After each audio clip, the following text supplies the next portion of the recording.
Hello, how's it going? It's time for your Saturday video, which is with me, Amanda Gold, your hostess with the mostess. Um, I feel like I need to apologize for my appearance, which is some shit that I'm working on. I don't think actually I should feel the need to apologize for my appearance. What is that? But I'm working with this belief that like I'm a business owner and a coach and I need to look the part. And I mean, what does that look like, right? Like, do I need to put on a business suit? That's not me. That's not who I am. You've seen a couple videos where I've put on a little jacket and a little shirt before I do these videos. And that's cool. Like, I like to get dressed sometimes, but I'm very aware of how I might be doing it to like earn credibility with you all or something. And I think that's a funky belief that I'm actually actively coaching myself on right now. Do you really care if I have sweaty hair because I went on an awesome bike ride today? I don't know, maybe. And if you do, then this might not be the channel for you because honestly, this is really just what I look like most of the time. A little grimy, a little sweaty because I like running around outside and making art. And that's just the way it is. So, but I suspect that mostly it's just me being super critical of myself. And I know that if I waited to post this video until I took a shower and did my hair and like felt presentable, whatever that means, then the video probably wouldn't get done. And you guys are more important to me than how I look to you. So hopefully you can tolerate that I'm not all dressed up and fancy, but I do care about this channel and the people that bother to watch it and creating awesome content for you guys. So here we are. It's Saturday, a little bit sweaty, and I'm feeling great, and I hope you are too. And if not, maybe this video will help. Let me just get my little announcements out of the way real quick. If you want to talk to me, if you want to email me, if you have ideas for this channel or things you want me to talk about, or if you want to work with me one-on-one, I'm doing that now. I have limited availability. I'm working on filling up my client roster and it's filling up. So if you're interested, please email me and we'll talk. I am at amandagoldmakesart@gmail.com. And really, it's really open. Like if you just have questions or like I said, if you want to know, if you're like, hey, you should talk about this, I will take that into consideration and probably talk about it if I feel like I know anything about it. The other thing is I have a Patreon account, and you dudes, I am getting some amazing ideas for the rewards that I'm going to offer my patrons. Right now, I just set it up. There's nothing super special except that I think you're amazing if you go be a patron. And I'll send you so many virtual hugs and high fives. And then coming soon are going to be like awesome behind the scene content, behind the scene videos, behind the scenes. That's where the S needs to be. It's like, what? Something needs to be plural there. That's singular. Okay, anyways, behind the scenes videos where I'm even grimier and sweatier than usual. No, just kidding. Maybe, I don't know, maybe that will be the case.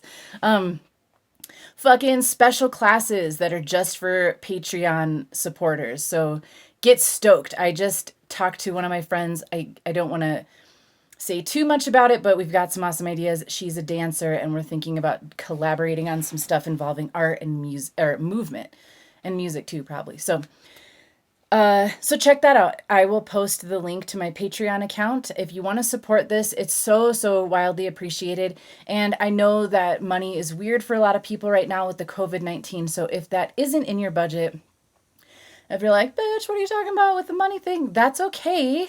I love you anyways. And I'm still going to be here with free videos for a long ass time. So no worries. I'm just glad you're here either way. Okay, on to the show, which is about rejection. I am doing every Saturday, I'm going to be talking to a different theme of the month. And so, what month is it? May. May's theme has been on rejection because I faced a pretty burly rejection or perceived a rejection. See my last video about that where I'm talking about rejection isn't even real. But also talked to Amanda earlier this month who was crying about the very real rejection that she experienced. It certainly felt real. And so that's what I want to touch in on. I didn't want to leave you hanging with my last video that could be perceived as kind of glib, like, it's not real, just change your mind to change your feelings. That is true. That is the work that I teach. That is the work that has changed my life. Our thoughts create our feelings every time. So on one level, it's very true that there's no such thing as rejection. But I do want to acknowledge that it feels fucking real sometimes. And so today I thought that I would leave you with a little 4-step process, or just like 4 tips to recover from when you feel like you just fucking got rolled over by that steamroller that is rejection. All right, starting with the feeling. So even just talking about it, I can feel in my body what it feels like to feel rejected. Like I feel heavier, I feel smaller, I feel crushed, because it often comes in with, it's an interesting feeling, right? It comes with like disappointment, and it can feel shameful a lot of times. Like there's something fucking wrong with me. That's why you don't want me or want me to do this job or whatever we're feeling rejected about. So it's tricky because it's tied into so many things that feel like shit, like disappointment, feeling fundamentally flawed, and the shame and embarrassment that goes with that. For me, there was guilt tied into it. Like, I wouldn't have gotten rejected if I had done a better job or whatever. So, and again, that's all kind of tied to the self-worth stuff. Yeah, it's just, it can feel very devastating because it can really attack our sense of self, and like trigger things that we've already been struggling with. So like for me, with my last rejection, it really brought to mind this core fucked up belief that I've been working on for years to heal. That was, I'm just no good. I'm fundamentally flawed. This is one of the thoughts that I drank over for 16 years and used drugs over for 16 years and felt suicidal about for 16 years. This is one of those like doozies of a core belief that has taken therapy and coaching and love and a higher power to help me heal from this. And the good news, it is totally healable. I'm pretty stoked on myself today compared to where I was. Hello. But that rejection started, it like surfaced this old deep wound that like, once you get to know me, you're not going to love me. You're going to hate me and you're going to reject me. Something I've carried around since I was a kid. And that did not feel good to have that rear its ugly head.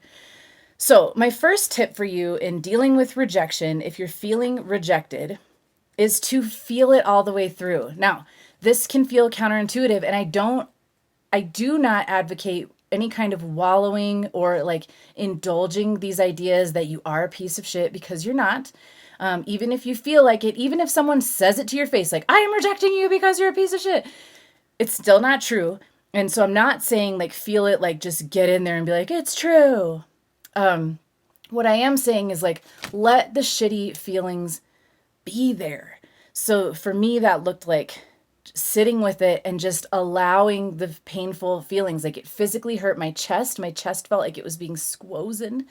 I cried. I felt, I had to call my boyfriend and I was like, I'm a failure. I knew this would happen. Like I got dramatic with it. But I let it out. And this was big for me to learn because I believe in the power of the mind and in being in positivity, and not in just like a glib Pollyanna way, but in like our minds create our realities. And so we want to be really careful about the thoughts we're thinking.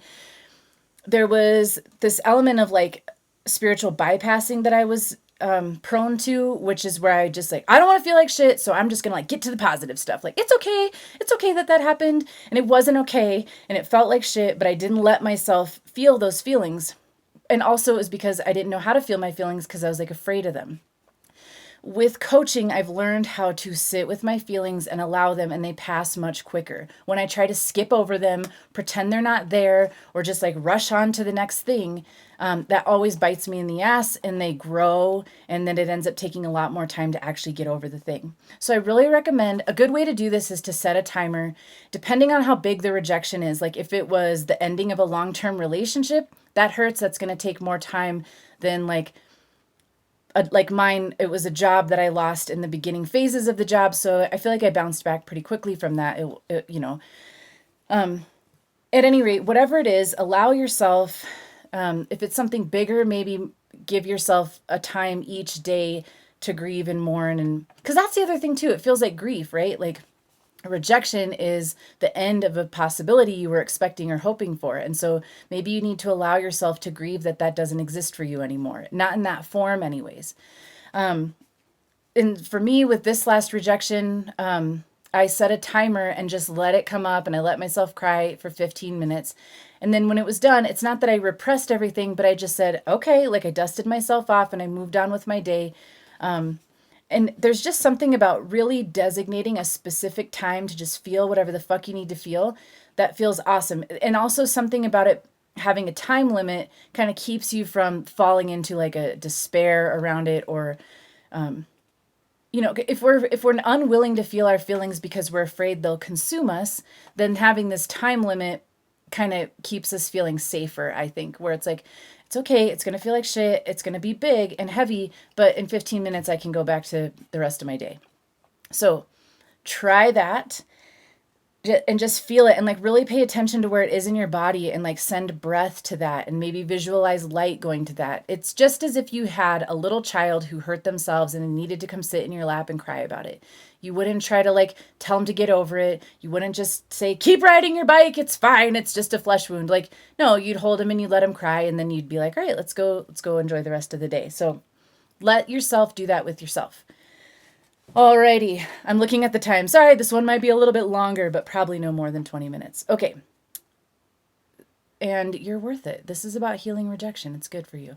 Okay, step 2. Step 1 is feel it all the way through. Don't skip over the bad feelings. Let yourself feel it. Step 2, get help. You need to have at least one person that you can call right away. For me, it was my boyfriend. I also have my brother. I have my dad that I can talk to about certain things. I've got a couple BFF girlfriends, and I'm also part of a 12-step community, so I've got people there too. I'm fortunate. I have cultivated these relationships intentionally. I did not used to have people in my life at all because they were sick of my shit in my addiction. I have worked on these relationships, and I'm very fortunate that I have these people in my corner, that I can list a few people that I know have my back no matter what. If you don't have anyone like that, sign me up to be that person for you until you build those relationships. We all are worthy of those kind of relationships. They're all out there for us. It's possible for any of us. And in the meantime, if you need me to have your back during this, to the extent that I can, us being virtual strangers, shoot me an email though, and I'll do what I can. Okay. So count yourself. I don't want to hear like, I don't have anybody. You do, and you can, and there's ways to seek that out. So find your people, and then have that person, and then not use them, but lean on them, utilize their support. They like to help. If they're your people that way, they like getting those calls. I know I do. If I've got someone in my family that, when I say family, the family I've chosen and created around myself, my people, if they call me, I love to be of service to them. Like, I want to help. Hello, I'm a fucking life coach. Like, this is my jam. So you're giving people a gift when you allow yourself to be vulnerable and say, I'm struggling with this thing. And I also want to specify, this can't just be someone who will listen to you bitch or be like, yeah, that person sucks. There can be an element of that, I suppose, but really what you're looking for is someone that is going to reflect your inherent goodness and worthiness back to you. So they'll listen to you, and they'll feel for you, and they'll sympathize or whatever, but they don't believe that you are unlovable or that you deserve to be rejected. And they also know that you absolutely have it in you to pick yourself up and keep going, and you deserve to have good things and all that. So you need to have this person that you're leaning on for help. They need to be like a supportive, to go back to the injured child in the parent's lap analogy. This person needs to be the one that's going to, like, once you've had your cry, they're going to be like, now get back on that bike, get back out there in the world, go play, They're not going to just coddle you and put you in a hospital bed for the rest of your life. This analogy is tortured. I'll move on. But find your people and let them help you. Step 3, get back up and get out there. Specifically with what you feel you were rejected around, get back out and do that thing. Feel your feelings, get some help, and then immediately get back out there. So for me, my rejection was around art. And so I turned my attention to the client who didn't fire me. And I doubled down on serving her, and I got a new client, and then I kept making my own personal art. And there's just such a gift in doing that, even when I still had the thoughts, I still had the chatter that was like, what's the point? You're not good enough. You don't know what you're doing. You fucked up that job. But if I just say, yeah, that might be true, but I'm going to keep going anyways, there is something so powerful about that. It is just a huge signal to your highest self that you have your own fucking back. And the longer you wallow, it's like whoever rejected you or whatever situation it was, the more it just starts to like prove that it was right or that it was real, right? Like if if you feel rejected because a date didn't go well, say, and then you're like, fuck it, I'm hideous, I don't deserve to date, and you don't go on the dating sites and you just fail, it just creates this like feedback loop where it's like, see, I'm undateable, I haven't been on a date in 2 months, and you did it to yourself really based on that one perceived rejection, but it just fuels itself. But if you kind of push yourself to go back out there, to keep talking to people, go on another date, you're saying like, whatever happened didn't feel great, but I'm not giving up on myself. I'm not giving up on this. The thing is, if you're rejected from something, it's usually something that you're out there trying to get because you really want it. And are you going to let someone else decide if you still want or deserve that thing? No, you got to keep going for it. And we cannot give more fuel to the rejection fire by letting that person who rejected us like get the last say in it. They win. If someone fired me from a job and I just stopped making art forever, that's fucked. And then that is the ultimate rejection. If I reject myself, if I reject my dream, if I reject my talents and gifts and interests, that's the real crime. So get back out there, do something, even if it's just a baby step. Get back to that thing that you were trying to do when you got rejected.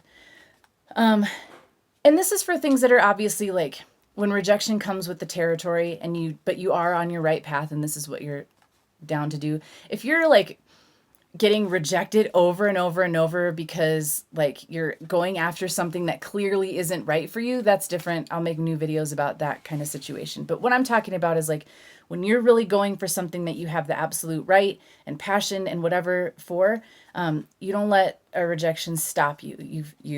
Let's recap. You 1, feel it all the way through. You 2, get someone to help you with it and hold your hand and pat your back and then move you back out there. And then 3, you get back up and get back at it. Kick ass with both feet. And number 4, number 4 is just sort of a result of number 3, I think, and not giving up. It's have your own back. I have been doing lots of work around becoming my own best friend, self-love, self-care, having my own back no matter what, not quitting, loving myself, all these things. I actively work on it every fucking day. And it shows because now rejection feels like it is in such a different perspective than it used to be. I used to cut myself. I was a self-harmer. I got into self-mutilation when I was a teenager, when I was struggling with depression. And if you rejected me back then, it was a bloody scene of self-harm. And now I'm like, ooh, that kind of sucked. And then by the end of the day, I'm moving on. Moving on. Not to say I don't have any feelings about it still. I was just working on it this morning. In fact, like it still hurts. It still stings a little bit. But it is nowhere near the catastrophe that it used to be when I didn't love myself and I didn't have my own back. Because everything about me was so fragile and my dreams were so fragile and I was just waiting for someone to agree with me, my own belief that I wasn't good enough and I didn't deserve the things I wanted. And so a rejection was just absolutely devastating, end of the world. And I'm so happy to say that today it's not like that and it doesn't have to be like that for you either. So try these things. Let me know how it goes. And thank you for being here. I really like recording these videos and I like imagining who's out there watching and just really, really hope that it helps some way, somehow. And yeah, I'm struggling to wrap this up in a graceful way. So I just want to be like, okay, bye. I'll see you Tuesday with another Try It Tuesday. And in the meantime, email me at amandagoldmakesart@gmail.com for any little thing. And check out my Patreon account if you're so inclined. Thank you for being here. Okay, bye.